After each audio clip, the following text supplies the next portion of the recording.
بسم اللہ الرحمن الرحیم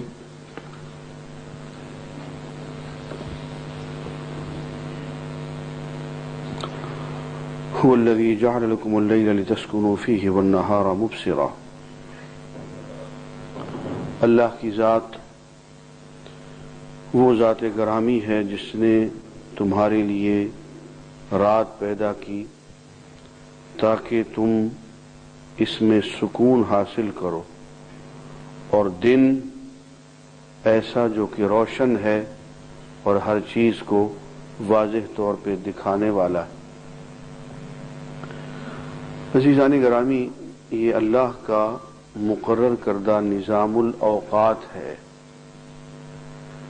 کہ وہ ایک وقت میں لائٹ آف کر دیتا ہے، سورج غروب کر دیتا ہے، اور یہ اشارہ ہوتا ہے اس بات کی طرف کہ اب تم آرام کرو، اور ایک وقت میں وہ سورج نکالتا ہے اور یہ اشارہ ہوتا ہے اس بات کی طرف کہ اب تم آرام بند کرو اور محنت مزدوری میں اور کام میں لگ جاؤ۔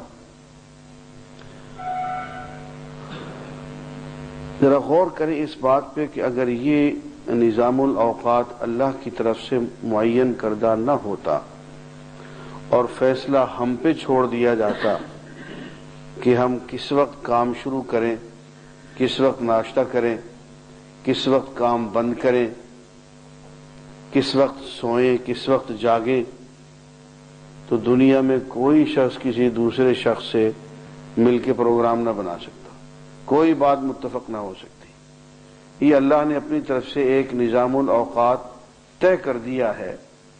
اس نظام الاوقات کے مطابق انسان کو بھوک بھی لگتی ہے، اس کے مطابق نیند بھی آتی ہے، اسی کے مطابق جاگ بھی آتی ہے، اور صرف انسانوں کو نہیں بلکہ جانوروں کو بھی، چرند اور پرند کو بھی۔ آپ کسی پرندے کو صبح کی نماز کے وقت سویا ہوا نہیں دیکھیں گے، کسی جانور کو، کسی پرندے کو صبح کے وقت سویا ہوا نہیں دیکھیں گے۔ جاگنے کا وقت ہے تو سب جاگ رہے ہوں گے اور اپنی چہچہاٹ کی شکل میں اللہ کا ذکر کر رہے ہوں گے۔ آگے عزیزان گرامی ایک بہت اہم واقعہ آ رہا ہے، اس کو ذرا دھیان سے سنیں، اس کی طرف ہم نے دھیان نہیں دیا، اور وہ واقعہ فرعون کی لاش کا ہے۔ میرے نزدیک یہ 20ویں صدی کا سب سے بڑا معجزہ ہے۔ قرآن مجید میں ایک آیت ہے کہ جب فرعون مرنے لگا، ڈوبنے لگا، تو اس نے کہا آمنت برب موسیٰ و ہارون، میں موسیٰ اور ہارون کے رب پہ ایمان لے آئے۔ اب اس وقت اس کے ایمان کو معتبر نہیں سمجھا گیا، اس لیے کہ کہانی ختم ہو چکی تھی۔ فرمایا الآن، اب تم ایمان لاتے ہو، قد کنت من المفسدین، اب تک تو فسادیوں میں رہا، اب تجھے ایمان لانے کا ہوش آ گیا۔ اور پھر آگے فرمایا الیوم ننجیک ببدنک، آج تجھے تو ہم نجات نہیں دیں گے لیکن تیرے بدن کو باقی رکھیں گے، لتکون لمن خلفک آیہ، تاکہ بعد میں آنے والوں کے لیے تو نشان عبرت بن جائے۔ ہم تیرے جسم کو باقی رکھیں گے، تیری لاش کو ہم ڈکے نہیں ہونے دیں گے، نہ مچھلیوں کو کھانے دیں گے۔ پانی میں ڈوب رہی ہے تو ظاہر ہے کہ 1 گھنٹے کے اندر اندر وہ مچھلیوں کا لقمہ بن جانی چاہیے، نہیں، تیرے جسم کو ہم محفوظ رکھیں گے تاکہ یہ تیرا جسم، تیری لاش بعد میں آنے والوں کے لیے ایک آیت، ایک نشان عبرت بن جائے۔ اب دیکھیے عزیزان گرامی، اللہ تعالیٰ نے میرے دل میں یہ بات ڈالی کہ یہ اپنی جگہ پہ ایک بہت بڑا معجزہ ہے، اس لیے کہ مقدس کتابوں میں کہیں بھی فرعون کی لاش کا ذکر نہیں۔ یہ بات جو قرآن نے کہی، یہ کہیں بھی آپ کو توریت میں، انجیل میں، زبور میں نہیں ملے گی، یہ قرآن نے کہہ دی۔ نتیجہ یہ ہوا کہ مسلمانوں سے پوچھا جاتا رہا کہ کہاں ہے فرعون کی لاش؟ قرآن تو کہتا ہے کہ تیری لاش کو ہم باقی رکھیں گے، محفوظ کر لیں گے، اسے نہ ڈکے ہونے دیں گے، نہ مچھلیوں کی خوراک بننے دیں گے، نہ اس کو ذرہ ذرہ ہونے دیں گے۔ ننجی کا بھی بدن، ایک تیرے بدن کو ہم مستقل طور پر محفوظ کر دیں گے۔ تو کہاں ہے وہ ہمارے لیے مصیبت بنی رہی۔ کیسے جواب دیتے کہاں ہے؟ پتہ تو کسی کو نہیں تھا۔ قرآن نے تو صرف اتنی سی بات کہہ دی نا کہ لاش کو ہم محفوظ کر دیں گے۔ اب وہ لاش کہاں ہے یہ تو کچھ پتہ نہیں تھا۔ 1907 میں سر کرافٹن نے وہ لاش بحیرہ مردار سے نکال لی، اور آپ ذرا انسائکلوپیڈیا بریٹانیکا میں وہ بیان، اس کا مضمون جو ممیز کے تحت آتا ہے، اس کو ذرا غور سے پڑھیں۔ اب مزے کی بات یہ دیکھیں، جادو وہ جو سر چڑھ کے بولے، یا تو اس لاش کو مسلمان کہیں سے ڈھونڈ نکالتے اور مسلمان ڈھونڈ کے کہتے کہ ہو دیکھو وہ جو قرآن والی لاش، جو قرآن میں جس کا ذکر تھا، فرعون کی لاش کا ذکر تھا جو نہیں مل رہی تھی، لوگوں او دیکھو وہ مل گئی۔ اللہ تعالیٰ نے ایسا بھی نہیں ہونے دیا۔ انہوں نے ڈھونڈی، انہوں نے تحقیق کی، اور انہوں نے بتایا کہ یہ فرعون رامسیس کی لاش ہے جو کہ 4,500 سال پہلے ڈوب گیا تھا، بلکہ 4,500 سے بھی زیادہ ہوگا۔ اپنے حساب سے انہوں نے جو جو اس کی نشانیاں تھیں، سارا کچھ، وہ جتنی نمک کی تہیں اس پہ چڑھی ہوئی تھیں، سائنٹیفکلی انہوں نے کیلکولیٹ کر لیا کہ نمک کی اتنی تہیں جو ہیں اتنے عرصے میں چڑھ سکتی ہیں۔ اس کے علاوہ اور بھی ان کے پاس بہت ایگزیکٹیچیوڈ کے ساتھ وہ زمانہ ناپنے کے طریقے موجود ہیں۔ تو انہوں نے اعلان کیا، مسلمانوں نے نہیں، انہوں نے اعلان کیا کہ یہ فرعون کی لاش ہے جو حضرت موسیٰ کے زمانے میں سمندر میں ڈوب گیا تھا۔ اب عزیزان گرامی، میں یہ پوچھتا ہوں، پوری دنیا والوں سے پوچھتا ہوں کہ یارو دیکھو، تم 1,500 سال تک تو ہمیں تانے دیتے رہے کہ قرآن ادھر ادھر کی باتیں کہتا ہے جن کا نہ سر ہے نہ پیر ہے، کہ فرعون کی لاش محفوظ ہے، فرعون کی لاش محفوظ ہے۔ کہاں ہے وہ؟ اب اگر تم وہ لاش خود ہی ڈھونڈ کے نکال لائے ہو اور تم میں رتی برابر حیا و شرم موجود ہے تو اس قرآن کو مان لو نا، جس نے 1,500 سال پہلے یہ بتایا تھا کہ فرعون کی لاش محفوظ ہے، اور وہ بعد میں آنے والوں کے لیے، 20ویں صدی والوں کے لیے ایک آیت بن جائے گی۔ اب اس لاش کو تم لے کے جاتے ہو، اس کو 21 توپیں کی سلامی دیتے ہو، اس کو شاہی اعزاز کے ساتھ تم کبھی فرانس میں لے جاتے ہو، کبھی برطانیہ میں لے جاتے ہو، کبھی واپس مصر میں لے کے آتے ہو، اسے پہ ٹکٹ لگا کے لوگوں کو دکھاتے ہو۔ لیکن تھوڑی دیر کے لیے یہ بھی تو سوچو کہ یہ جس زمانے میں اس لاش کے بارے میں کسی کو کچھ معلوم نہیں تھا، اگر قرآن یہ کہتا ہے کہ یہ لاش محفوظ ہے، تو یہ کلام پھر انسان کا تو نہیں ہو سکتا، یہ تو پھر اللہ کا ہی کلام ہو سکتا ہے۔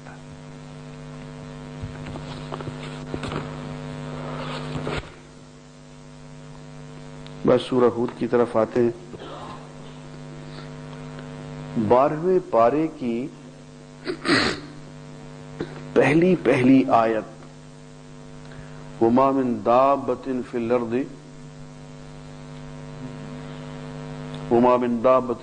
إِلَّا عَلَى اللَّهِ رِزْقُهَا وَيَعْلَمُ مُسْتَقَرَّهَا وَمُسْتَوْدَعَهَا كُلٌّ فِي كِتَابٍ مُبِينٍ۔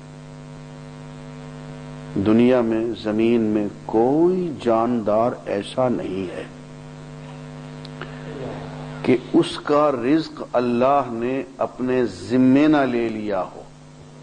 وہ بچہ کہاں جو کل مجھ سے سوال کر رہا تھا، آج وہ خود ہی نہیں آیا ہے نا. اب دیکھیے میں جواب دے رہا ہوں اس کا. وما من دابۃ فی الارض الا علی اللہ رزقها ویعلم مستقرها ومستودعها. زمین میں کوئی جاندار ایسا نہیں ہے جس کا رزق اللہ نے اپنے ذمے نہ لے لیا ہو،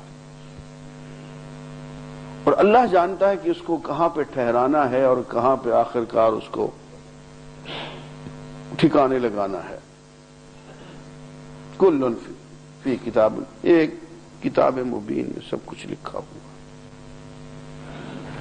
یہ قرآن مجید کا دعویٰ ہے کہ رزق اللہ کے ذمہ ہے. اکبر الہ آبادی کہتا ہے کہ رزق ما یحتاج مل ہی جائے گا، خواہشوں میں مختصر ہو جائیے.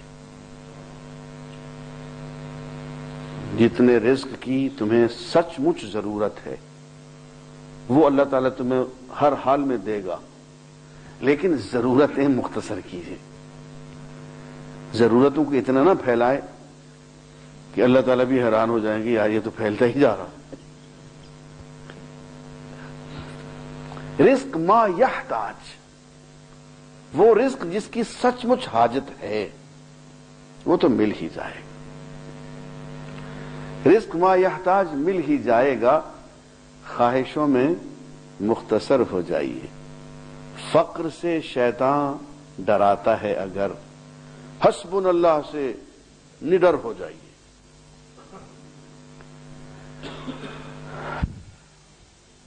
کوثر نیازی مرحوم نے ایک شعر کہا تھا، ان کی ایک کتاب تھی زر گل، اس میں انہوں نے ایک قطع کہا. بعد میں ان کی زندگی میں تبدیلی آ گئی، وہ قطع انہوں نے اپنی کتاب سے نکال دیا.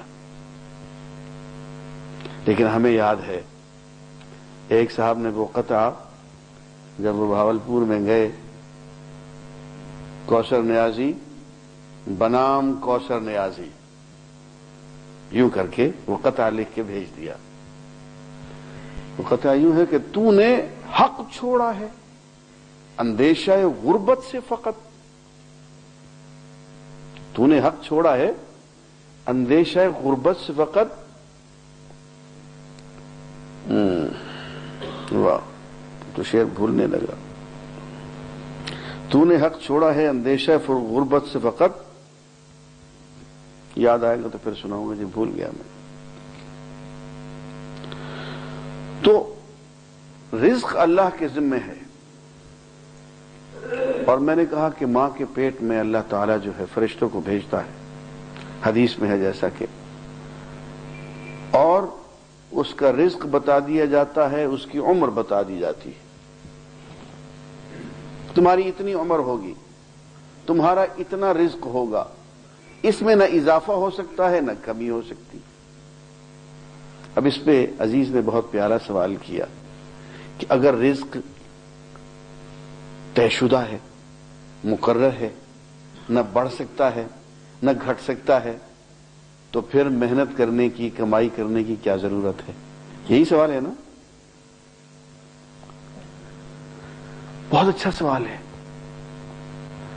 ساری محنت، ساری آزمائش، ساری کمائی اس بات میں ہے کہ جتنا میرا نصیب ہے، جتنا میرا بجٹ ہے، سارے کا سارا میں حلال طریقے سے کما لوں، اور ایسی صورت نہ آنے دوں کہ حرام طریقے سے لینا پڑ جائے. اگر کمائی نہیں کریں گے حلال طریقے سے، جیب خالی ہوگی تو پیٹ تو لگا ہوا ہے، بیوی بچے بھی ہیں، والدین بھی ہیں، ضرورتیں بھی ہیں، فقر و فاقہ، بیماری، سفر، نہ جانے کیا کیا ضرورتیں ہیں. جیب میں حلال کمائی کا پیسہ نہیں ہوگا تو پھر حرام. پھر قرض لیں گے، کسی کا قرض کھا جائیں گے، یا ویسے ہی حرام کمائیں گے. تو حلال کمانے کو جو فریضہ قرار دیا گیا وہ اس لیے کہ پورے نمبر آپ حاصل کر لیں، اپنے نصیب کا 100% حلال طریقے سے آپ کما لیں. یہ ہے ساری آزمائش. ایسا نہ ہو کہ مجبوری میں، جلدی میں، پریشانی میں، کسی ایمرجنسی میں حرام لینا پڑ جائے. اس لیے حلال کمانا فریضہ قرار دیا گیا. ملے گا اتنا ہی، اس میں کمی بیشی نہیں ہوگی، ہوگا اتنا ہی. وہ بہت مشہور سا واقعہ ہے، حدیث میں بھی آتا ہے. حضرت علی رضی اللہ تعالی عنہ نے ایک یہودی کو گھوڑے کی باگ پکڑا دی کہ یار میں نماز پڑھ کے آتا ہوں، تم ذرا گھوڑا پکڑو، میں بھی آتا ہوں. نماز پڑھ کے جب آئے تو دیکھا کہ گھوڑا تو موجود ہے، لگام غائب ہے. وہ یہودی لگام لے کے بھاگ گیا. اب آتے ہیں تو دیکھتے ہیں کہ ایک شخص کے ہاتھ میں لگام ہے. بھائی پوچھتے ہیں یار یہ لگام بیچتے ہو؟ اس نے کہا ہاں. کتنے میں خریدی تم نے؟ کہنے لگا ابھی ایک آدمی مجھے 2 درہم میں بیچ کے گیا ہے.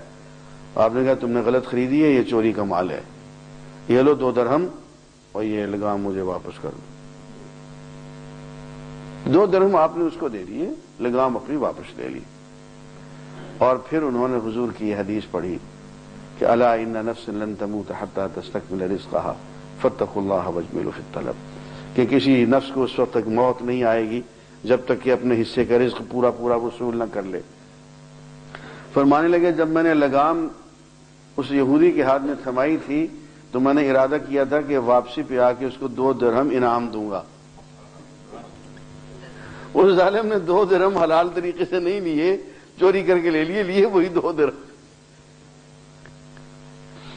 تو یہ ایک نظام ہے کہ اس میں آپ، ہمارا امتحان یہ نہیں ہے کہ ہم کتنا کماتے ہیں، یہ تو ہمارا محکمہ ہی نہیں ہے. یہ تو قلم لکھا جا چکا، قلم سے سیاہی سوکھ گئی، اب اس میں تو تبدیلی نہیں ہو سکتی. سارا امتحان اس بات میں ہے، ساری محنت اس بات کی ہے کمائی کہ کیسے کماتے ہیں، کتنا صاف ستھرا کماتے ہیں. صاف ستھرے کے بھی درجے ہیں، حلال کے بھی درجے ہوتے ہیں، حرام کے بھی درجے ہوتے ہیں. کتنا صاف ستھرا کماتے ہیں. اور دیکھیے قرآن مجید میں یہی تو کہا گیا ہے، تبارک الذی بیدہ الملک وہو علی کل شیء قدیر الذی خلق الموت والحیات لیبلوکم ایکم احسن عملا. وہ ذات جس نے کہ موت کو اور حیات کو پیدا کیا یہ آزمانے کے لیے کہ تم میں سب سے زیادہ حسین عمل کون کرتا ہے. کمائی تو ہر شخص کرے گا، دیکھنا یہ پڑے گا کہ کتنی حسین کمائی ہے، کتنی صاف ستھری، کتنی حلال ہے. وہ یہ سارا امتحان. آئیے جی بسم اللہ.